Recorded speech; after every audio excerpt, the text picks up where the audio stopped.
So, no matter what that wizard says, this too shall pass.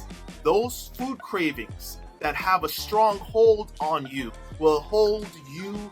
No, for tuning in to another episode of Diabetes 180. My name is Bertus, your physician assistant and diabetes reversal health coach. So this is part 2 of how to break sugar addiction. In our first part, which will be linked in the description section, we talked about how powerful this addiction really is. In this part, we're going to break down 4 steps on how to break sugar addiction. And it can apply to any addiction, really, or any food craving. But these 4 steps are powerful steps that I've used for myself to break through sugar cravings, and also to help family members, friends, and clients do the same. So grab your notepad and let's go. So step number 1, you have to have a strong why. See, in all my years practicing as a physician assistant, the only people who were successful in committing to the lifestyle changes I taught them was that they had a strong why. For some, it was a close family member or friend that has suffered a stroke recently and is now in a wheelchair or debilitated. For others, it was a close friend or family member that died too early, too soon. And while others, had more joyous reasons, like seeing their children and children's children grow up in this world. They all had strong reasons, and because they had strong reasons, those people were successful in their commitments. See, your commitment is only as strong as your reason why. Nietzsche said it best. He who has a strong why can bear almost any how.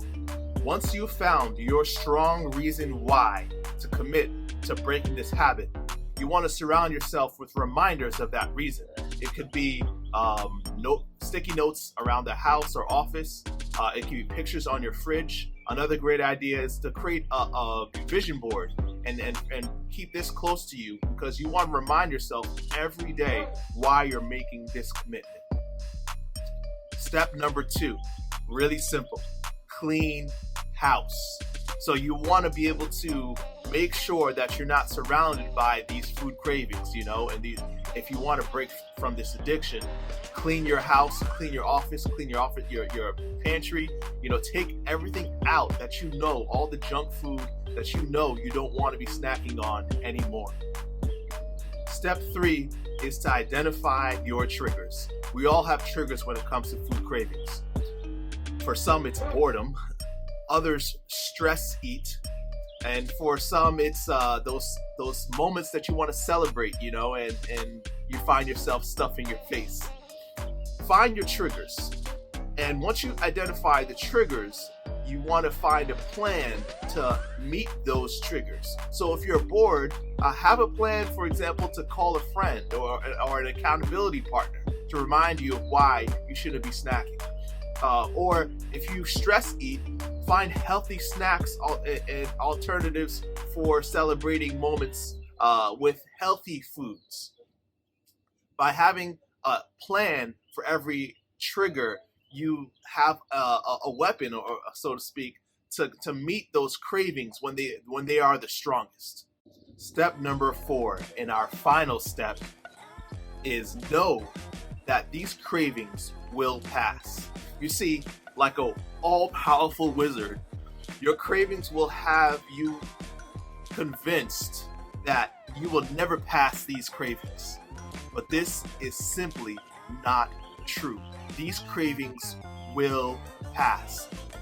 This is because your brain is neuroplastic. What does this mean?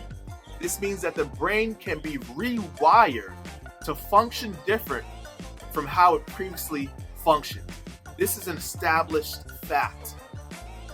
Over time, those pathways that you had in your brain, or neural connections in your brain for junk food, will start to weaken, and you'll have new and stronger pathways to crave healthy snacks and healthy food, until craving healthy food is literally a part of your makeup. So, no matter what that wizard says, this too shall pass. You have to believe it. Those food cravings that have a strong hold on you in your stomach will hold you no more. So in summary, these are the 4 steps. Have a strong why and surround yourself with that reason why. Number 2, clean house. Make sure that those snacks and those junk food is not around you anymore. Number 3, identify your triggers and make a plan to meet them. And number 4, know that your cravings will pass. It won't last forever. So, are there any other steps that you would add to this list? Please leave a comment in the comment section. I'd like to know. And of course, if you enjoyed this video, like and share it with others so they can also take part and start to practice these lessons to break their food addictions, especially with sugar cravings. So, as always, we'll have a video every Friday, so I hope to see you next week. And beloved, I pray above all things that you may prosper and be in good health, even as your soul prospers. See you next time.